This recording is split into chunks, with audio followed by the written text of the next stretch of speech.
অর্থের সঙ্গে সঙ্গে তোমার বিদ্যাও প্রয়োজন। আচ্ছা বাবা, আপনার কাছে অর্থ আছে, বিদ্যা আছে, কিন্তু বুদ্ধি নাই, কাজ হবে? হবে, কাজ হবে? অর্থ আছে, বিদ্যা আছে, বুদ্ধি নাই, তাহলে বুদ্ধির দেবতাকে গণপতি মানে গণেশ। আপনার অর্থ আছে, বিদ্যা আছে, বুদ্ধি আছে, কিন্তু আপনার শক্তি নাই, কাজ হবে? খেলা রাখলে ভরে যাবেন না। শক্তির দেবতাকে এখানে বলছে কার্তিক, শক্তির দেবতা। তাহলে আপনি ঢাকা যাবেন, তদ্রুপ মা দুর্গা বলছেন আমার কথা নাও, এই দেহের বা সংসারের দুর্গতি নাশ করতে হবে, প্রথমে তুমি লক্ষ্মী পূজা দিতে হবে। আচ্ছা, লক্ষ্মীর বাহন কি? লক্ষ্মীর বাহন কি? পেঁচা। মনে দেয় খোসা। লক্ষ্মী পূজা দেব দেবতা, পেঁচার পূজা দেব কেন? আচ্ছা, পেঁচা কোন সময় ঘুমায় জানেন আপনারা? আমার উত্তর দেন। পেঁচা কোন সময় ঘুমায়? দিনের বেলা ঘুমায়, রাত্রে কি? রাত্রে চাইয়েছে থাকে। এখানে লক্ষ্মী মা কি বলছে যে আমার পদতলে কে? পেঁচা। অর্থাৎ আস্তে আস্তে কিছু আপনাকে লেখায় না, আমাদের মাদারীপুর বাবা যাদের বেশি অর্থ আছে না, ওরা দিনের বেলা বেশি দেখে না, রাত্রি হলি বেশি দেখে। বোঝেন আমার কথা? বুঝতে পারতেছেন তো? কি দেখে? টোটো করিয়ে বেড়ে রাত্রে।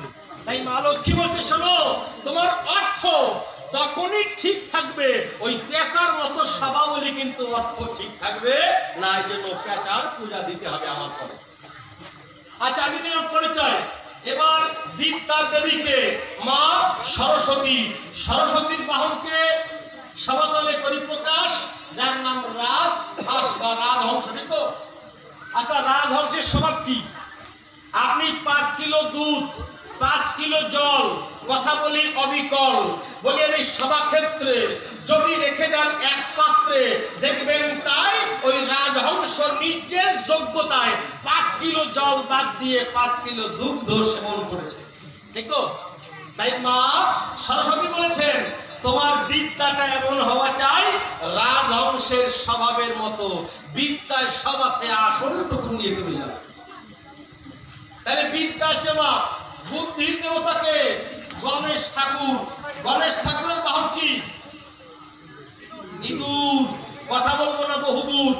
যদি কোনো মা ঘরে যাই ইঁদুর রে পাই ইঁদুর, অপূর্ব সরকার গান গায়, তোমার 1 লাখ টাকা দেবো, বাবুর সামনে যে ইঁদুর নাচন দাও, ও আসবে? ইঁদুর কি আসবে? কেন আসবে না? ইঁদুর জানে মায়েদের লেপ তো সব যে কাটা কাটি যদি একবার পায় তাহলে সাইজ করে দেবে। বাবুদের আসল কাগজপত্র যে কাটা কাটিস সামনে পালে দেখবেন ইঁদুর কিন্তু দেখা দিয়ে ইঁদুর দেয়। কি করে? তাই গণপতি কি বলছেন যে তোমার বুদ্ধিটা এমন হওয়া চাই, বুদ্ধি যেন আমার ইঁদুরের মতো না হয়, পরের সর্বনাশ করে বেড়াবো না। দেখছেন? এরপরে কি? শক্তি। শক্তির দেবতাকে কার্তিক। কার্তিকে কি বলা হয়? দেব সেনাপতি কার্তিক। কার্তিকের বাহন কি? ময়ূর। ময়ূরের স্বভাব জানেন? পৃথিবীর সমস্ত জীব মিলন করে নিম্নগামী অবস্থায়, আর একমাত্র ময়ূর আর ময়ূরী মিলন করে মুখে মুখে। তাই আমার কার্তিক বলেছে, তাই আমার কথা নিয়েও তোমার এই পিতৃধনকে রক্ষা করতে হলে, এই যে ধারা, তো ধারা, এই কোন ধারা? যে ধারা নিম্নগামী হচ্ছে। আচ্ছা, আমাদের এই দেশ কয়টা? সিদ্ধির কথা কই হবো। তাহলে আমার দেশ কয়টা? 4 দেশ। কি কি দেশ? স্থূল, প্রবর্ত, সাধক, সিদ্ধি। এখানে স্থূল। প্রবর্ত কোথায়? একটু নাভির উপরে। স্থূল প্রবর্ত। সাধক কোথায়? বক্ষ মাঝে। সিদ্ধি কোথায়? সহস্রারে। আচ্ছা, স্থূলের ঘরে গেলে কিন্তু মানুষ স্থূলে পৌঁছায় না, স্থূলেরও কিন্তু স্থূল আছে না? স্থূল আছে, স্থূলের প্রবর্ত আছে, স্থূলের সাধক আছে, স্থূলের সিদ্ধি আছে। স্থূল প্রবর্ত, প্রবর্তে পৌঁছালে মানুষ প্রবর্তে পৌঁছায় না, প্রবর্তে গেলেও মানুষ কিন্তু স্থূলে পৌঁছায়। পৌঁছায় তো? প্রবর্তের স্থূল, প্রবর্তের প্রবর্ত, প্রবর্তের সাধক, প্রবর্তের সিদ্ধি। স্থূল প্রবর্ত সাধক। সাধকের রাজ্যে গেলে মানুষ সাধক হয় না, সাধকেরও কিন্তু ভাগ আছে না? সাধকের স্থূল আছে, সাধকের প্রবর্ত আছে, সাধকের সাধক, সাধকের সিদ্ধি আছে। স্থূল প্রবর্ত সাধক সিদ্ধি। সিদ্ধিতে সেখানে গেলে মানুষ সিদ্ধিতে পৌঁছাতে নাও পারে, সিদ্ধিরও কিন্তু ভাগ আছে, সিদ্ধিরও কিন্তু স্থূল আছে। সিদ্ধির স্থল, সিদ্ধির প্রবর্তক, সিদ্ধির সাধক কোন মানুষ যদি গুরু কৃপা দিয়া এই সিদ্ধির দেশে দিতে পারে, তাহলে সে ঘরে বসে রাধা কৃষ্ণকে দেখতে পারে, তার এই মানব জন্ম সার্থক হয়ে যায়। গুরুর কৃপা ছাড়া কিন্তু এটা জানা কখনো সম্ভব। তাহলে সিদ্ধির দেশে যেতে হবে। কে আপনাকে পাঠাবে? গুরু মুর্শিদ। এই গুরু মুর্শিদ ছাড়া কখনো আপনি সেই দেশে যেতে পারবেন না, পারবেন না, পারবেন না। আচ্ছা, আমার সরস্বতী পূজার সময় ফুল বড়ই দেন তো আপনারা, লাগতো তো ফুল বড়ই। একটা লোক বাজারে গিয়ে একটা মিষ্টি কুল বড়ই কিনে খেয়ে দেখছে, দিয়ে দৃষ্টি কুল বড়ইটা বড় মিষ্টি। ওই লোকটা ভাবলো তাই আমি বাড়ি গিয়ে এই বীজটা রোপণ করে একটা গাছ অঙ্কুর ঘটাতে চাই। বাবু, তাহলে ভালো বীজের ভালো ফসল হবে তো? ওই লোকটা ওই বীজটা নিয়ে বাড়িতে রোপণ করেছে।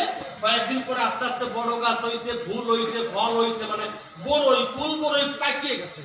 পাকার পরে ভাবছে যে আবার মিষ্টি বীজ আমি সেখানে মিষ্টি হবে। দেখেন কায়দা আছে। ও পাকা কুলটা খেয়ে দেখে ভাই আমার কথাও দেখেন কি ঢক, ওটা মিষ্টি নয়, একেবারে টক। এমন টক সাদা কাউ হয়ে খায় না। কাক চেনেন? আচ্ছা, কেমন হলো বলেন? মিষ্টি কুলের বীজ বাড়িতে আনলাম, সেটা টক হলো। কেন হলো? আচ্ছা, ওই টক গাছের কি মিষ্টি কুল ধরানো যায় না?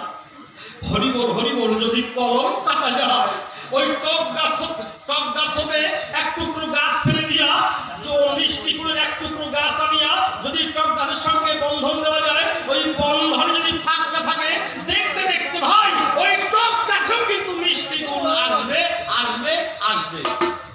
তাহলে আমার এই দেহটা কি? টকে পরিপূর্ণ। আমি ভগবানের দর্শন পাচ্ছি না, আমি আল্লাহর দর্শন পাচ্ছি না, তাহলে আমার দেহটা টকে পরিপূর্ণ। গুরু কৃপা করিয়া, মুর্শিদ কৃপা করিয়া, তার জ্ঞানের অস্ত্র ধরিয়া আমার অজ্ঞানতার ডালপালা যদি ফেলে দেয়, গুরু বা মুর্শিদের ডালপালা যদি আমাকে জড়িয়ে দেয়, যদি গুরু আর আমার সঙ্গে কোনো ভেদ না থাকে, গুরুর মধ্যে যখন আমাকে দেখা যাবে, তখন আমার ভিতরে ভগবান আল্লাহ দর্শন হবে। আমি দিলাম পরিচয়, কথা মিথ্যা নয়। তুমি আমার কথা নিয়েও ভালো করে আনসার দেওয়ার চেষ্টা করবো। একটা ধুয়া গানের আছে প্রয়োজন, ধুয়া গান দিয়ে আরো কিছু বলতে চাই সভ্য সভায়। এইবার মনে ভাবি তাই একটা ধুয়া গান আমি আপনাদের নিয়ে সভ্য সভায় পরিবেশন করতে চাই।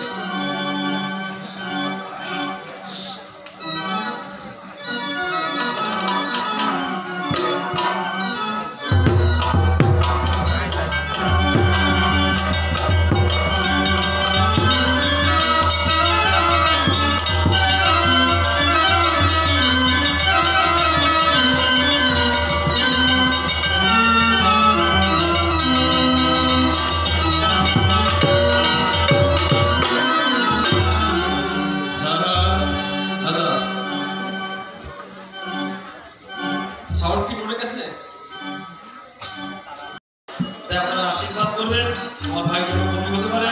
কারণ বাবু আছে, বাবু বলছে যে একদিন তারা দুই ভাই কবি হবি। আমি দেখে যাবো তোরা জোর করে গান গাইছিস।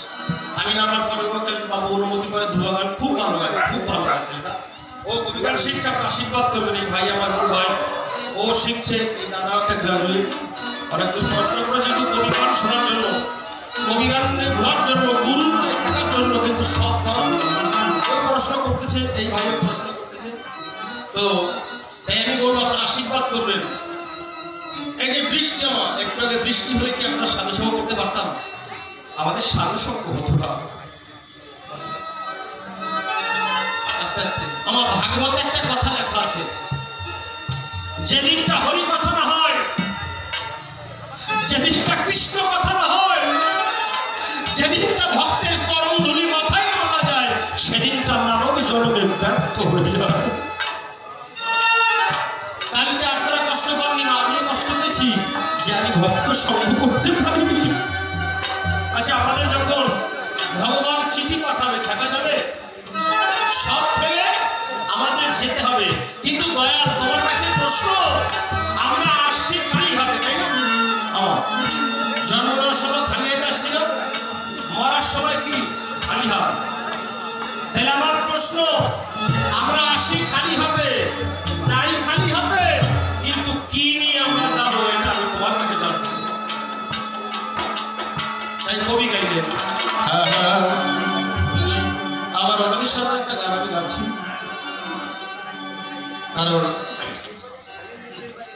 একটু শুনুন দাদারা ভাইয়েরা আমার যারা আছে।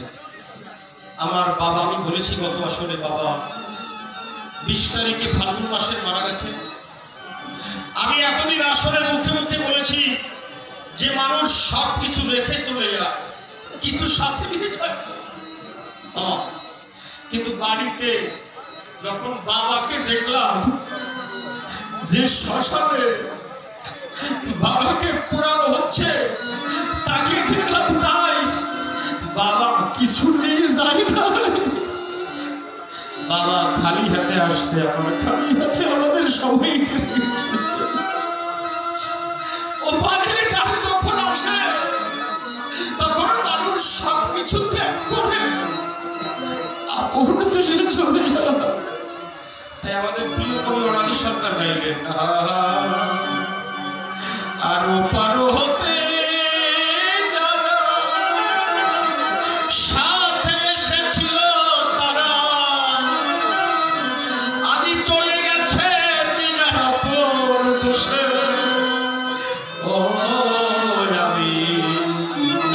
আমি একা বসে আছি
বিদ্যুৎ চমকাচ্ছিল। আমি আবার বলছি, ভাবতে পারিনি যে আমরা গান করতে পারবো। আমাদের মানব জন্মের মূল কর্তব্য কি বলেন তো? পশু, পশুর আছে তিনটা গুণ, আহার নিদ্রা মৈথুন। মানুষের আছে তিনটা গুণ, আহার নিদ্রা মৈথুন। আর একটা কর্তব্য কিন্তু মানুষের আছে। আমার কি আছে? হরিবাসনে গিয়ে, ভক্ত বাসনে গিয়ে এক ভক্তের মুখে ভোগ দিতে হয়, আর প্রেমানন্দে হরি হরি বলিয়া ভক্তের স্থানান্তরে বাধায় দিতে হয়। এটা না হলে মানুষের কর্তব্য কর্ম হয় না। সব পড়ে যাবে, কি জানে? হরি কথা, কৃষ্ণ কথা, ভক্ত সঙ্গ, ভক্তের চরণ ধুলি সাজে যাবে। আর সব পৃথিবীতে যেখান থেকে এনেছি এসেছি সেখানেই পড়ে যাবে। আমি ছোট্ট একটা কথা বলছি, হে গোবিন্দ, সংসারে থেকেও ভগবানকে মানুষ পায়, পায় না? ভালো। সৌদামিনী নামে একটা মেয়ে ছিল। তিনি কি করতেন একটু শুনবেন কৃপা করে। ওই সৌদামিনী কি করতেন? উনি কৃষ্ণ ভজন করতেন। সৌদামিনীর কাজ কি? কৃষ্ণ নাম দেওয়া। ওই মেয়েটা আস্তে আস্তে বড় হয়েছে, ওই মেয়েকে বিবাহ হয়েছে। কার সঙ্গে দিচ্ছে বিয়ে জানেন? উল্টো হয়ে গেছে। কৃষ্ণ ভক্ত বলে তো কৃষ্ণ ভক্ত, তাই না? কিন্তু স্বামীকে, আমার স্বামী শুধু মদ খায়, মানুষ খুন করে, এই হচ্ছে কাজ। ওর সাথে বিয়ে হয়েছে, ওর সাথে বিয়ে হলো, আপনাদের বলা ভালো। কিন্তু মেয়েটা স্বামীর ঘরে গিয়ে কৃষ্ণ কথা কয়, চোখের জলে ভাসে, আর ওর স্বামী মদ খায়। বাবুরা যারা আছেন, ওই সৌদামিনীর স্বামীকে একদিন ওর স্ত্রী বলছে, সৌদামিনী বলছে তার স্বামীকে যে, ওই স্বামী, এই মদ গাঁজা বাদ দিয়ে একটু দেহ শেষ হয়, এই বিয়ে আছে। আপনার বাড়িতে, আপনাদের ড্রেসিং টেবিলে, আলমারিতে কি রাখে? একটু বক্তার কথা বলি, কি রাখে মায়েরা? শোনো, পাউডার রাখেন, লিপস্টিক রাখেন, অর্থাৎ এই দেহকে সাজানোর সরঞ্জাম। তো কথা বলেন, এই যে ভালো পোশাক পরেছি কিসের জন্য? এই দেহকে সাজানোর জন্য। আপনার দেহকে সাজানোর জন্য পোশাক পরেছেন, বাবুরা দেহকে সাজানোর জন্য পোশাক পরেছেন, কিন্তু আত্মাকে সাজানোর জন্য কোনদিন আপনারা করেছেন? দেহ সাজাবে, কিন্তু পচা দেহ পচে যাবে, কিন্তু আপনি আত্মা কিসে খুশি হয় তা তো আপনি করবেন না। তাই সৌদামিনী বলছে, ও স্বামী, আমার কথা নাও, আমাদের বাড়ির পাশে বিরাট এক ভাগবত পাঠক আসে। ভাগবত পাঠ শুনতে জানেন? ওর নাম ছিল গোবর্ধন, ওর স্বামীর নাম গোবর্ধন।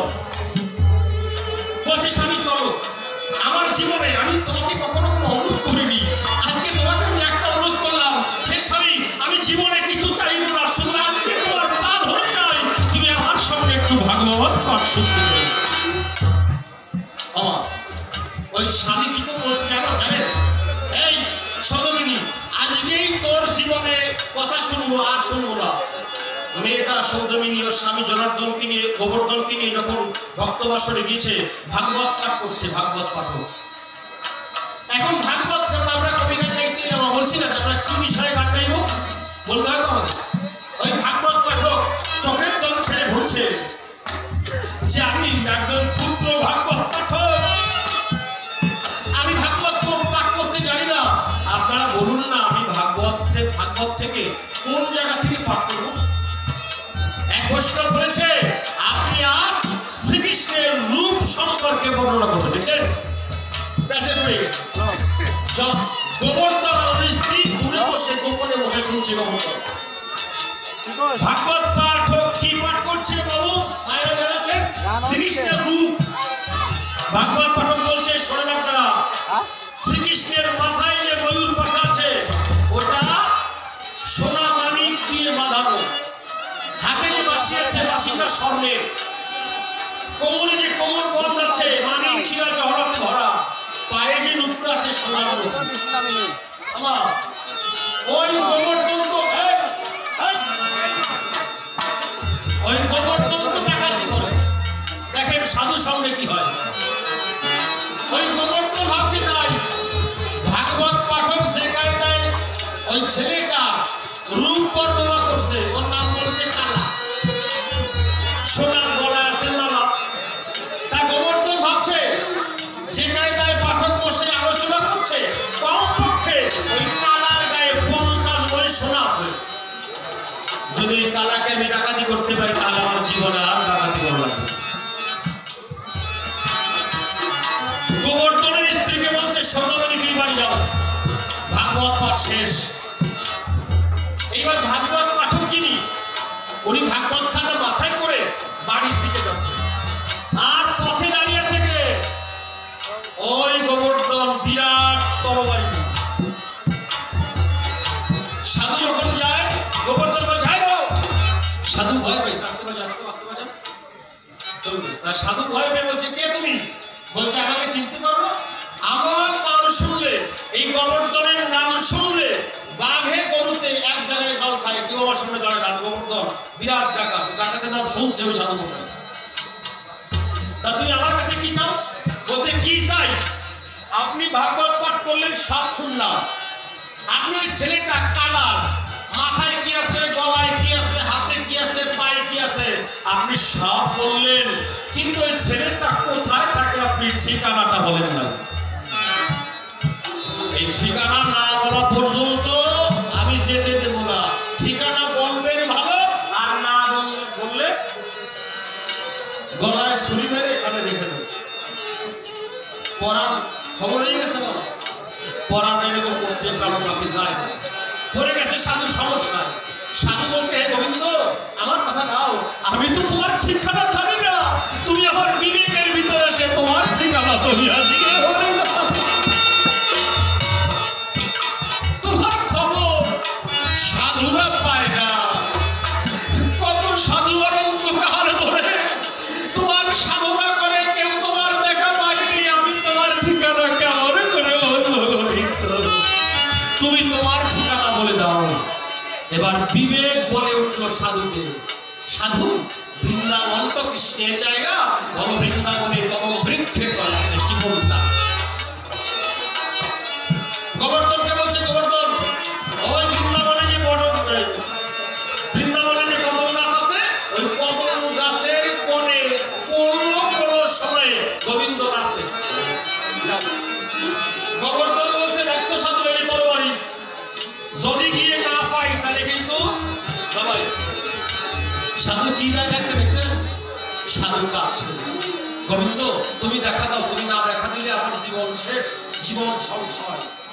এই খবর ওই আসলে যারা ভাগবত পাঠ শুনছিলেন প্রত্যেকের কানে কানে চলে গেছে, তাই যে গোবর্ধন যদি গোবিন্দকে না পায় ওই সাধুর জীবন শেষ, আমরা ভাগবত পাঠ শুনতে পারবো। সবাই কাঁদছে, কার কাছে? গোবিন্দের কাছে কাঁদছে। হে গোবিন্দ কথা না, ওই গোবর্ধনকে একটু দেখা দাও। সবার ডাকছে, সবার ডাক শুনে আমার গোবিন্দ যিনি কদম বৃক্ষের পড়ে এসে ছোট্ট গোপাল সেজে দাঁড়িয়েছে। গোবর্ধন দিয়ে দেখছে, তাই ভাগবত পাঠক যা যা বলছিল সেরকম দাঁড়িয়ে আছে। গোবিন্দ বলছে, এই গোবর্ধন কিছু চাবি না? আপনাদের জানা আছে আমার, যদি গোবিন্দকে কেউ দেখা দেয়, গোবিন্দের পরশ যদি কেউ তাহলে মায়ার জগতের কিছু সে চায় না। গোবিন্দ বলছে, হে গোবর্ধন কিছু চেয়ে নে, সময় বয়ে যায়।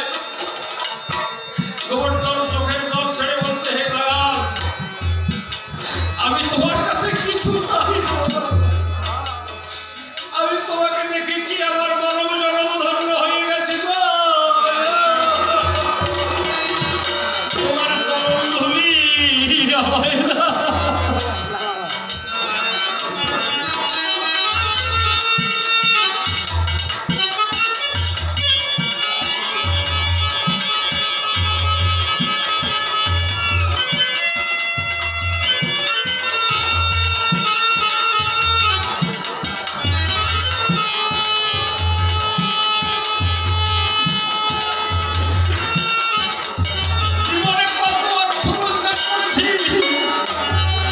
শেষের দিন গড়িয়ে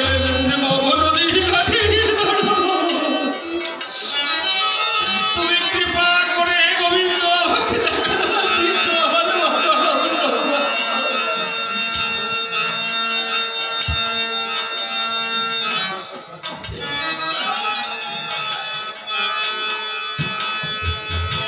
আমি তোমার কাছে কিছু চাই না।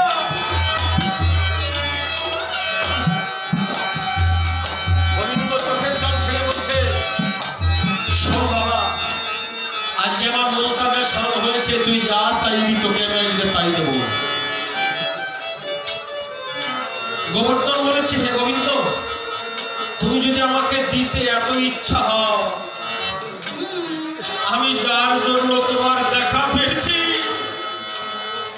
আমার সেই ঘরের বধূ সৌদামিনীকে তুমি একবার দেখা দাও।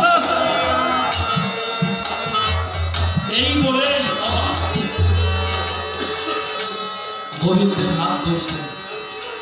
আচ্ছা, গোবিন্দর পরণ যদি কোনো মানুষ একবার পায়, তাহলে সে তো আর মায়ার জগতে কিছু চায় না। গোবিন্দর হাত ধরে বাড়ির দিকে রওনা হয়েছে।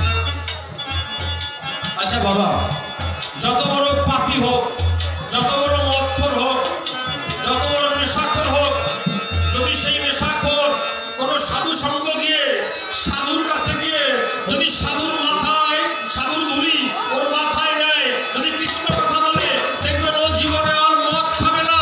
কি খাবে? কৃষ্ণ প্রেমের সুধা খাবে, আর সে হরি হরি বলবে।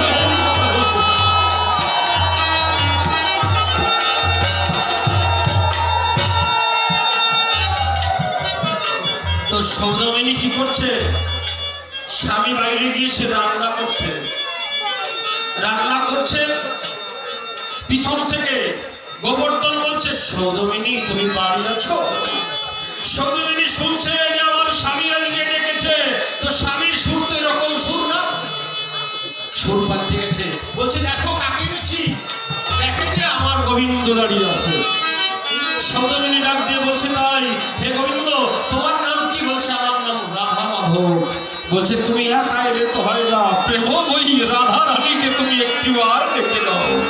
বাঁশিতে যখন রাগা বলেছে, রাধা রানী এসে হাজির হয়েছে। বলছে, অষ্ট সখীকে নিয়ে আসো। অষ্ট সখী এলো, রাধা এলো, কৃষ্ণ এলো, নববৃন্দাবন সৃষ্টি হলো। তাই এই আসলো, রাধা এলো, কৃষ্ণ এলো, অষ্ট সখী এলো। একবার প্রেমানন্দ ভক্তবৃন্দ হরি হরি বলো।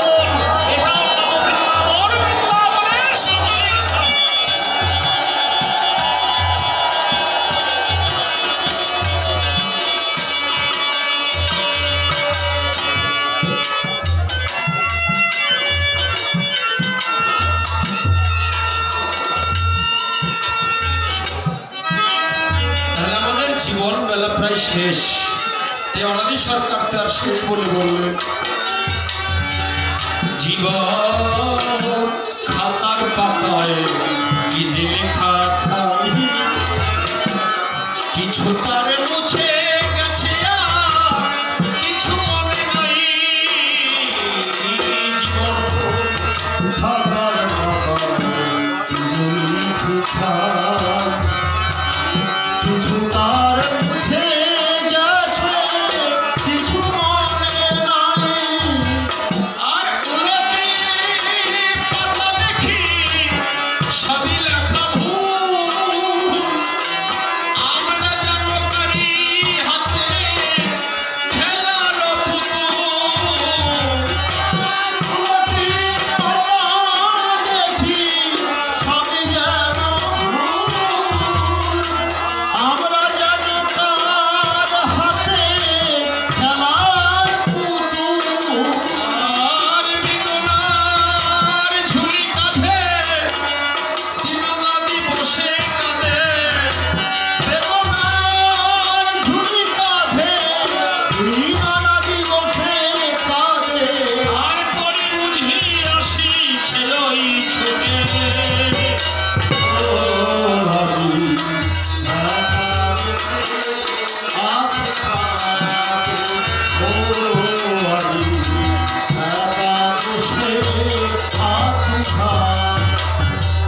আমি নারদ মনি হয়ে তার গো যে প্রশ্ন নিয়ে যাই, আমার কৃষ্ণ সামনে আসিয়া ভালো জবাব দিল সভাতে শুধাই।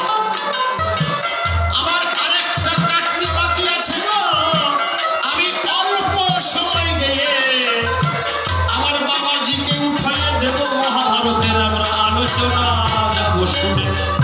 শেষ কথা কি হলো বলেছিলাম চলবে, যে মহাভারতের গায়ে দেখি গো যে যুদ্ধ বটে হয়, ওই যুদ্ধে তুমি কৃষ্ণ পক্ষপাতী করেছিলে, জানে কে নিচাই পক্ষপাতী করবে চলবে করেছিল তো বলে অবশ্যই করেছে।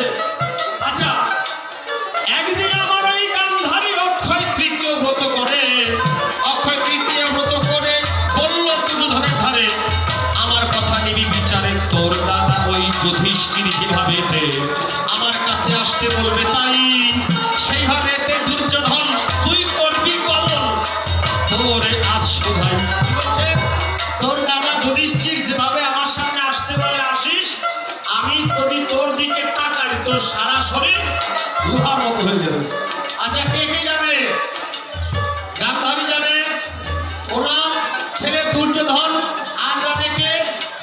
যুধিষ্ঠির। যুধিষ্ঠির বলছে ভাই উলঙ্গ হয়ে যাওয়া চাই, মানে বস্ত্রহীন হয়ে মার সামনে দাঁড়াবা। কেন বলছে?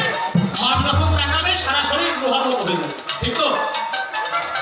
এইবার কৃষ্ণের ভুল হয় না, মানে এই কালকের কৃষ্ণ ইনি কি জানার কথা কথা বলে উনি কিন্তু জানে না। উনি ঘুরছে কৃষ্ণ গো, ঘুরতে ঘুরতে তখন যায় বলছে অবিয়াই ঘন্টা মারতি মারতি কোন জায়গা যাও, জাহানা জানতে আসি চাই। একদমই কোন জায়গায় যাও? বলছে যাচ্ছি মার কাছে।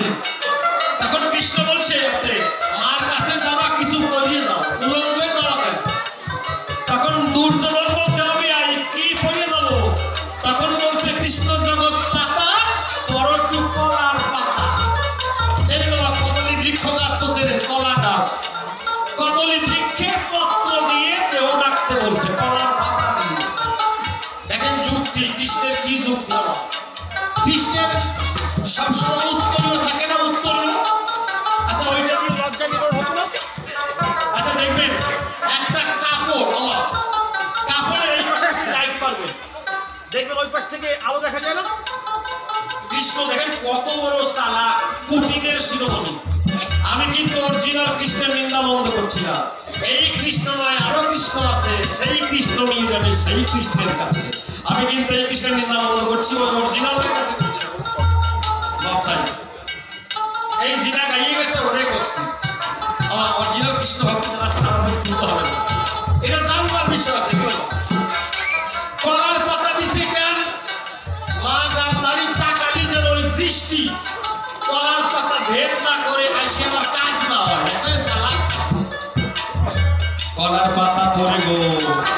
দুর্যোধন যায় মা তখন ব্রত করে তাকালো দুর্যোধন উপরে জানাই সভায় মা বলছে ও বাচ্চা যতদূর দেখলাম সেই সব গেল লোহার মতো হয়ে শুধু কলার পাতার টুকরো রয়ে গেল কাঁচা ওইখানে যদি কেউ বাড়ি মারে সেদিন যাবি কানে ধরে দেখছেন আস্তে আস্তে এই কথা কি জানে দুর্যোধন জানে কৃষ্ণ জানে গান্ধারী জানে ভীম কি জানে কথা বলেন বাবু ভুল দেন ভীম জানে ভীমের বাবাও জানে না ভীম তো সব দূরে কথা ভাঙ্গু জানে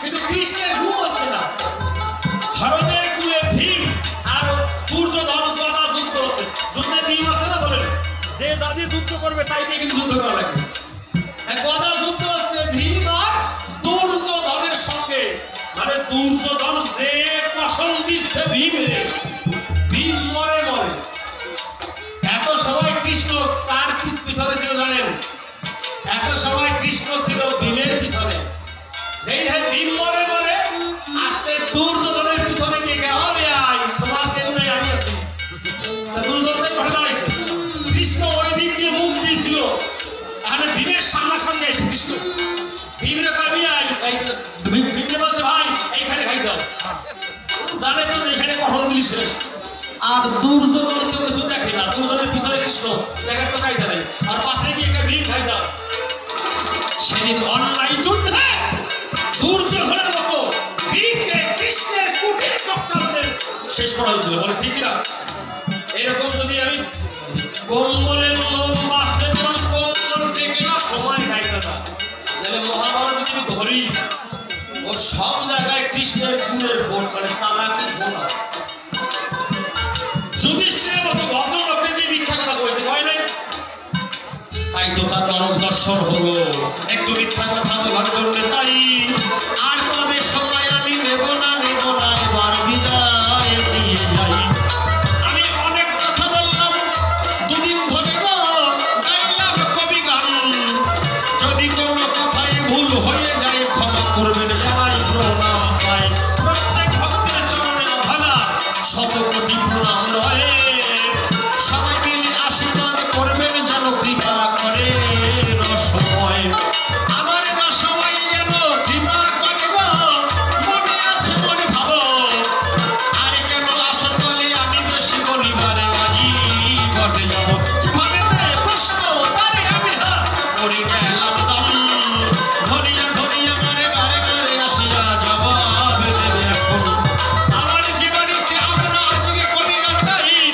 মার কথা নিও এই বাড়ির সবাইকে তুমি মঙ্গলময়ী মঙ্গলে রাখিও আমরা যারা গান শুনছি সবার যেন মঙ্গল হয় এই বিশ্ববাসী যেন করোনা হতে প্রাণ করতে পায় আর যেন আগের মতো আমরা সাধু সঙ্গ করি আমার বাবাজি আসেছে আমি দেবো এই মার আসর চাই তবে তো মনে মনে এখন আমি দেখেছি ভাবিয়া আর কেন বেশি কথা যাবো তবে বেশি কথা বলবো না ছেড়ে দিয়ে যাবো আমি কবির কল্পনা একে একে ছেড়ে দেবো দলের পরিচয় নিউরো শীতকাল দলের মধ্যে হয় আমার দাদা বাজাচ্ছে ঢোল মৃত্যুঞ্জয় দাদা কি সুন্দর উঠছে ঢোল ঢোলের তালে সুন্দর হচ্ছে সুর কি সুন্দর সুর হয়েছে মধুর এই যে বিহালা বাজাচ্ছে যে জন আমি তার নাম করবো নির্বাচনে ওনার নাম রবীন বাবু হয় দেখছেন না কি সুন্দর দাড়ি মুখের নয় ওনারে যদি কেউ চিনতে করেন দাড়ি ঠিক পাবেন আছে ওই যে দেখলে মুখে দাড়ি ঠিক না কেমন মানুষ তবু ভালো ভেলা বাজায় আমি বলি এই সময় কথা মিথ্যা নয় কাশি বাজায় আমার গুরু ভাই সত্য বটে হয় সত্য সত্য আমি দিলাম পরিচয় এজন কিবোর্ড বাজাচ্ছে আমার গুরু ভাই ওর নাম সজীব আমি আশীর্বাদ চাই সবাই মিলে আশীর্বাদ করবেন বটে দান ও যেন কবি গানটা একটু পারে শরীরচয় করো আর যে বাল্যবাবু আছে হারমোনিয়ামে ধরে ধরে ধরে রয়েছে হারমোনিয়ামে যখন ছিল দেয় কি সুন্দর আনন্দ হয় বিপক্ষে কবি আর মণিশঙ্কর সরকার এই কথাটি আসল দলে বলা আজ দরকার আমার পরিচয় দরকার নাই আমার মতো শয়তান মানুষ পৃথিবীতে নাই ভক্ত সঙ্গে যদি